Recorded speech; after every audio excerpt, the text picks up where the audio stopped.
Nah, inilah sebetulnya peta pra-Islam tentang munculnya agama Islam dan bagaimana hubungannya dengan kekristenan pada saat itu.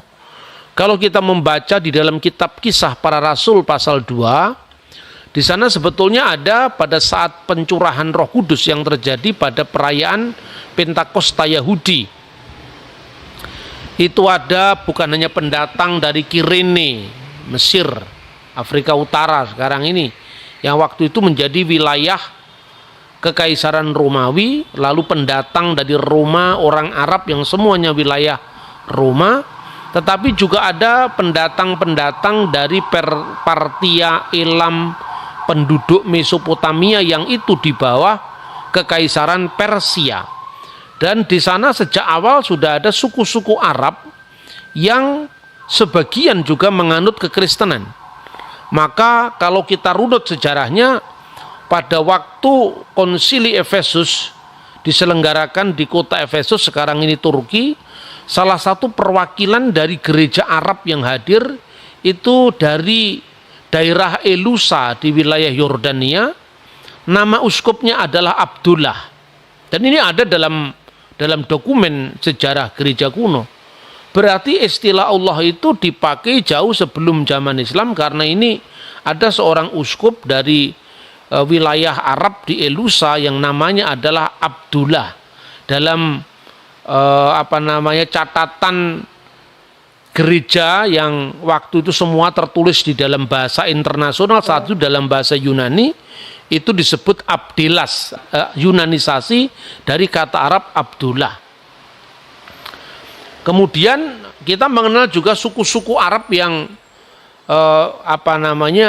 menganut kekristenan, dan menurut James dari Edessa yang menulis kuliah sebuah pengantar pengajaran kitab suci secara khusus Kristen, dia menyebut adanya terjemahan Injil dalam bahasa Arab meskipun itu dipakai di lingkungan terbatas di wilayah orang-orang Kristen yang berbahasa Arab, dan itu tentu sebelum zaman Islam. Karena Yakub dari Edessa atau James Edessa itu hidup pada abad ke-6, ya, akhir abad ke-5, abad ke-6, dan ketika itu tentu Islam belum lahir. Nah, lalu bagaimana kita melihat, tentu semua tidak hanya berdasarkan asumsi, ya, atau sekedar catatan versi agama tertentu, itu saya kira tidak fair. Kita harus merujuk pada catatan sejarah. Nah, kita temukan prasasti-prasasti berbahasa Arab, berhuruf Arab, bahkan dari situ kita bisa melacak perkembangan aksara Arab itu sendiri melalui prasasti-prasasti Arab yang ditemukan di wilayah sekitar Syria sebelum zaman Islam. Misalnya sekitar Syria dan Yordan, ya. Kita bisa melihat petanya di daerah yang dinamakan Umul Jimal, sekarang ini wilayah kerajaan Yordan, tahun 250 Masehi itu ditemukan prasasti Arab pra-Islam di sana. Lalu pada pertengahan abad ke-6 juga ditemukan prasasti Arab pra-Islam, dan itu justru di gereja. Jadi kita bisa melacak satu-satu sumber-sumber itu. Di sebuah reruntuhan dari gereja Ortodoks Yunani yang dibangun abad ke-4 Masehi, dalam reruntuhan gereja itu ada sebuah pilar yang dihiasi dengan tanda salib dalam bentuk segi 4 lingkaran, yang itu ciri khas dari Jerusalem Cross, salib Yerusalem. Bisa tampak di banyak sekali temuan-temuan yang bisa kita kunjungi langsung di arkeologi Yordania. Lalu ada bangunan Romawi zaman Kristen yang disebut Proatorium dengan tanda salib juga, yang menjadi ciri khas dari situs-situs Kristen yang terjadi sebelum zaman Islam, dan itu mengandung inskripsi-inskripsi yang ditulis di dalam bahasa Arab. Lebih jelasnya kita bisa membaca misalnya prasasti Umul Jimal pertama. Kalau Bapak Ibu selidiki prasasti Umul Jimal pertama itu huruf-hurufnya masih mirip dengan huruf Ibrani. Misalnya nulis huruf D, Dalet. Itu kebalik kalau dilihat dari sudut pandang orang Arab ya. Dal itu apa namanya garisnya ke bawah, kalau dalet itu ke atas. Jadi itu bunyinya prasasti tertua ini yang berhuruf Arab, tapi huruf Arabnya itu masih mirip-mirip dengan huruf Ibrani. Itu bunyinya danuh nafsu fihru barsulai rabu dazimat malik tanuk atau malik danuk. Kalau kita amati ya, pertama dari sudut pandang bahasanya, hurufnya, aksaranya, ini pasti belum huruf Arab sekarang, tapi menuju ke bahasa Arab yang sekarang kita pakai. Terbukti dengan penulisan huruf-hurufnya yang masih mirip dengan huruf Ibrani. Lalu dari sudut pandang bahasanya, belum sesuai dengan standar bahasa Arab yang dipakai setelah zaman sekarang. Misalnya kata danuh itu bahasa Aram yang artinya inilah. Itu bahasa Arab sekarang hada. Kemudian kata nafsu, nafsu itu kalau bahasa Arab sekarang maknanya adalah nafas, nyawa, ya. Seperti ungkapan yang terkenal dalam Al-Quran, misalnya kullu nafsin da'iqatul maut. Setiap yang bernyawa, setiap yang bernafas akan menemui kematian. Nah di sini kata nafsu masih berarti kuburan. Dan ini tentu perkembangan dari bahasa Aram ke dalam bahasa Arab. Jadi bahasa Aram itu bahasa yang dipakai oleh Kristus. Maka kalau diterjemahkan dalam bahasa Arab sekarang adalah hada kubur fihru bin Sulai, ya. Sekarang kira-kira seperti itu.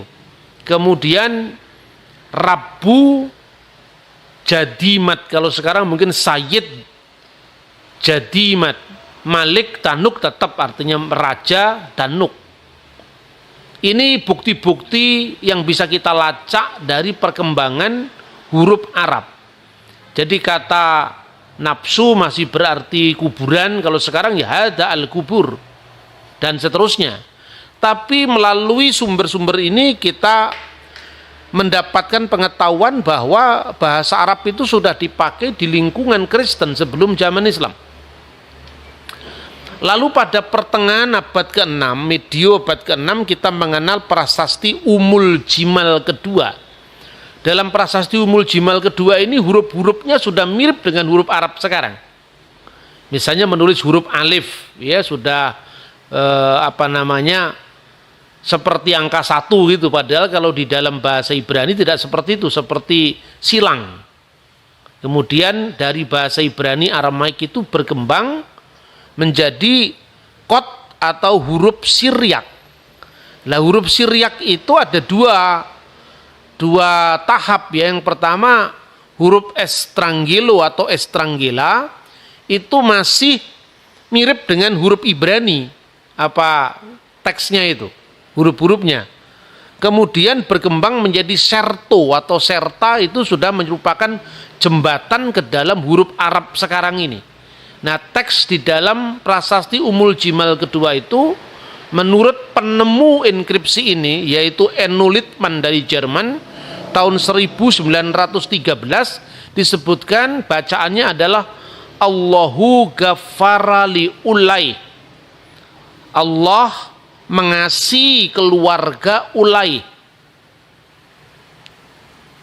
Jadi ini menunjukkan bahwa perkembangan bahasa Arab memang berasal hurufnya itu dari bahasa Aram, dan bahasa Aram itu kemudian berdampingan dengan bahasa Ibrani dalam sejarah panjangnya, ya.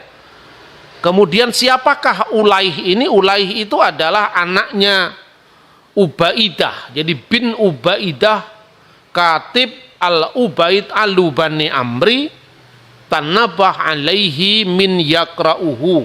Semoga dipahami oleh orang yang membacanya.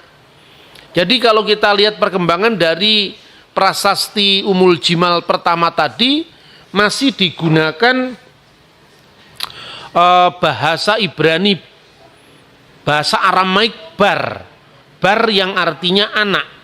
Dari kata bar itu muncul misalnya Bartolomai, menjadi Bartolomeus, Barnaba menjadi Barnabas, ya. Itu. Tetapi di dalam prasasti Ummul Jimal kedua ini sudah memakai kata yang dekat dengan bahasa Arab sekarang, yaitu bin, yang artinya anak. Jadi Allahu ghafara li Ulay bin Ubaidah katib al-Ubaid al-Bani Amri tanaba alaihi min yakrauhu. Allah mengasihi Ulay bin Ubaidah, anaknya Ubaidah, sekretaris dari Bani Ubaid, pemimpin Bani Amru, semoga dipahami dari orang yang membacanya. Lalu yang ketiga, kita bisa mempelajari dari prasasti Jabat. Ini tahun 512. Ini tahunnya lebih pasti bisa dilacak, ya. Prasasti Jabat itu ditulis juga sebelum zaman Nabi Muhammad. Karena Nabi umat Islam ini lahir tahun 571. Sementara prasasti Jabat ditulis tahun 512, sorry. Nah, dalam prasasti ini tertulis di dalam tiga bahasa, yaitu Yunani, Aramaik, dan Arab. Anda bisa melihat petanya yang Jabat itu di mana, ya. Kafar Jabat itu adalah kota atau desa Jabat, itu di wilayah Syria sekarang. Lalu tertulis di sana di dalam tiga bahasa. Yang pertama bahasa Yunani, karena bahasa itu menjadi lingua franca atau bahasa internasional saat itu. Kemudian bahasa Aramaik, ya, bahasa yang juga lingua franca di wilayah timur dan selatan dari kota suci Yerusalem. Sementara bahasa Yunani itu adalah bahasa lingua franca wilayah barat dari kota suci Yerusalem. Dan kemudian bahasa Arab sebagai bahasa lokal yang dipakai oleh suku-suku Arab yang sudah merayakan liturgi suci di dalam bahasa Arab, seperti catatan dari Yakub dari Edesa, James dari Edesa pada abad ke-5 tadi. Bagaimana bunyi prasasti ini kita bisa melihat. Di situ digunakan kata-kata Bismillah, demi nama Al-Ilah. Dan kita tahu nanti perkembangannya kata Al-Ilah itu gabungan antara definite artikel al atau the dalam bahasa Inggris dan ilah yang artinya sembahan. Jadi bismi, demi nama, Al-Ilah, sang sembahan. Lalu disebutkan nama-nama orang yang berjasa mendirikan gereja di situ. Siapa dia? Sergius Bar Ahmad. Nama Sergius jelas itu adalah nama Yunani. Bar itu Aramaik. Jadi perhatikan kata bin bar itu dipakai secara silih berganti, ya, seperti kalau bahasa Indonesia sekarang putra dan anak dipakai secara silih berganti. Kemudian Manaf, Wahani, Manaf dan Hani, Bar Mar al-Khois, anaknya Mar al-Khois. Ini menunjukkan gabungan inkulturasi antara bahasa Yunani, bahasa Aramaik, dan bahasa Arab. Kemudian Sergius putra Sa'ad dan Sitir dan Surai. Ini menunjukkan bahwa ada saling silang budaya yang luar biasa antara tiga bahasa yang berlaku pada zaman itu.